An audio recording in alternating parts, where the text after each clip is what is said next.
Ya, tadi sebagai Menko ya Gus ya. Tadi kan soal makan bergizi gratis atau seperti apa yang di highlight gitu dalam rapat tadi Gus?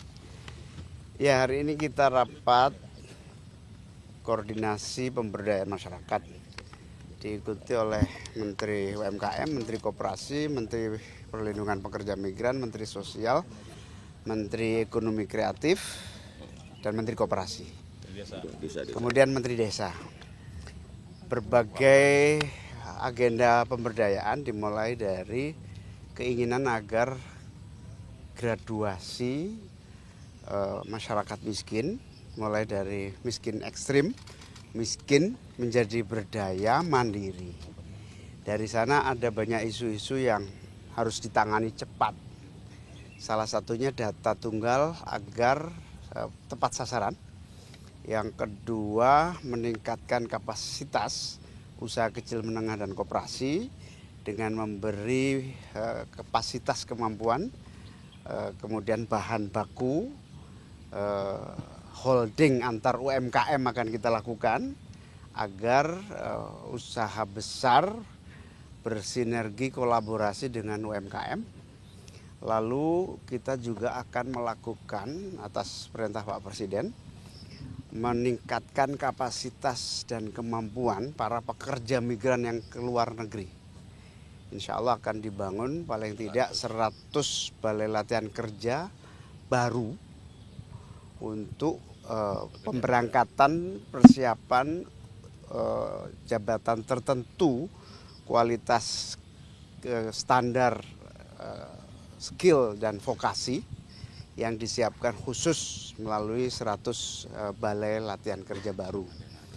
Yang kedua, dalam meningkatkan aksesibilitas untuk pendanaan, pinjaman sekaligus kemudahan finansial para UMKM, kemudian pekerja migran, koperasi, akan ada ekonomi kreatif, akan ada beberapa penanganan membuat semacam simpan pinjam atau kredit murah yang diberikan oleh negara pemerintah, baik melalui dana pinjaman bergulir yang ada di Kementerian Koperasi akan ditambah jumlahnya.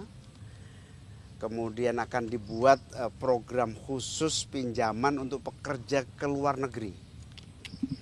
Buruh migran ini, pekerja migran Indonesia yang mau ke luar negeri membutuhkan uang untuk pelatihan, uang untuk cost structure, biaya tiket, keberangkatan, pelatihan, kemudian dokumen.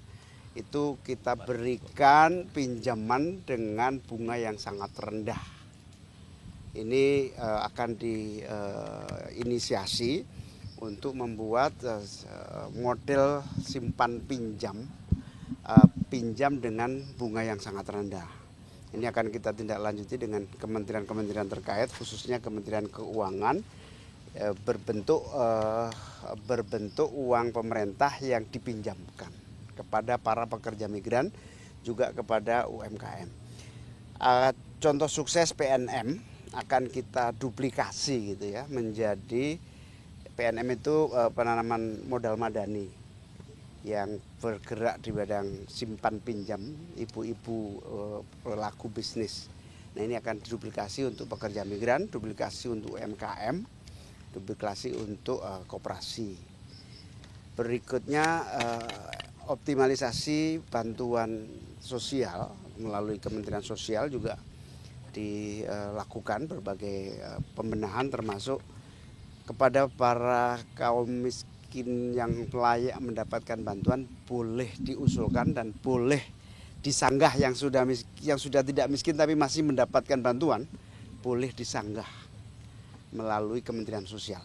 Atau yang belum mendapatkan bantuan silahkan disanggah, silahkan diusulkan. Pokoknya gini, tidak ada satupun orang miskin di Republik ini yang tidak mendapatkan bantuan. Itu yang paling akan kita lakukan dalam waktu cepat. Kita juga akan membuat acara bersama Bapak Presiden melalui Menteri UMKM, yaitu pembebasan utang,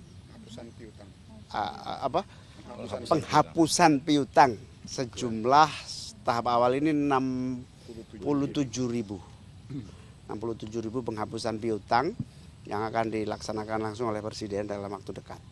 Saya kira itu poin-poin hasilnya. Intinya pemberdayaan masyarakat itu akan ambil langkah-langkah, termasuk Pak Presiden juga ingin membuat sekolah khusus untuk anak-anak yang tidak mampu tapi masih di bawah naungan orang tua, dibina langsung khusus dalam sekolah rakyat. Pak, tadi yang simpan pinjam itu nanti bentuknya koperasi atau seperti apa Pak? Kan selama ini juga udah ada KUR ya Pak dari BUMN. Ya, karena KUR, PNM, kemudian lembaga bergulir ada, tambah lagi, kita tambah. Tapi itu semakin dari banyak. pemerintah, Pak? Intinya gini, punya pemerintah. Intinya kita ingin menambah akses permodalan dengan bunga rendah. Persiapannya berapa banyak Pak? Berapa triliun mungkin Pak untuk Ya bisa 20 triliunan total ini. bentuknya kayak dana abadi pendidikan gitu? Dana abadi pendidikan, dana abadi bergulir.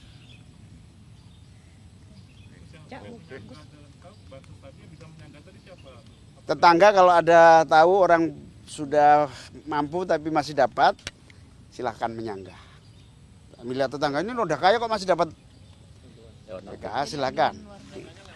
Ada aplikasi khusus dari Kemensos online. Cek bansos. Cek bansos. Aplikasinya cek bansos, di situ ada usul sanggah. Jadi boleh usul, boleh sanggah dengan bukti-bukti yang cukup tentunya ya. Nanti ada poin-poinnya yang Usul saya belum dapat. Ya. Usul ini kok sudah kaya tapi kok masih dapat. Nah, buktinya ada. Itu apa aplikasinya namanya? Cek bansos. Cek bansos. Yang belum menyangka siapa Gus? Ya tetangga yang usul. Atau perang Masyarakat. Wartawan lebih-lebih. Gus, ini agak kepo dikit Gus. Selain dari program di dalam, tadi kan ada Hotman Paris juga ya. Jadi boleh Oh beda ruangan. beda agenda atau Beda agenda. siap, Gus. Beda tamu. Oh, iya. Beda Mungkin pemberdayaan. dilibatkan atau apa perannya begitu Gus? Oh enggak ada Oke. beda tamu. Kalau untuk yang sekolah Oke, ya. rakyat tadi itu di setiap daerah nanti dibangun. Belum, baru uji coba 3 titik dulu. Di mana itu? Jabodetabek. Itu di bawah Disdip atau di bawah? Kemensos Itu yang nanti yang sekolah di situ yang diutamakan yang seperti yang tidak mampu. Yang ekstrim. Miskin ekstrim. Sebetulnya diutamakan boardingnya ya yang paling penting itu. Sehingga gizinya tertangani. dan itu bebas biaya. Iya kita uji coba. Terus kenapa di Jabodetabek sejauh ini kan Yang paling banyak orang ya, Terus sejauh ini kan juga insentif yang diberikan pemerintah kan cukup jangka panjang ya. Sedangkan kemarin inflasi kita di 2024 itu paling rendah sepanjang sejarah 1,57%. Kalau dari pemerintah insentif yang untuk jangka cepatnya nih untuk menyelesaikannya ada nggak Gus? Menteri Keuangan itu yang tahu ya detailnya.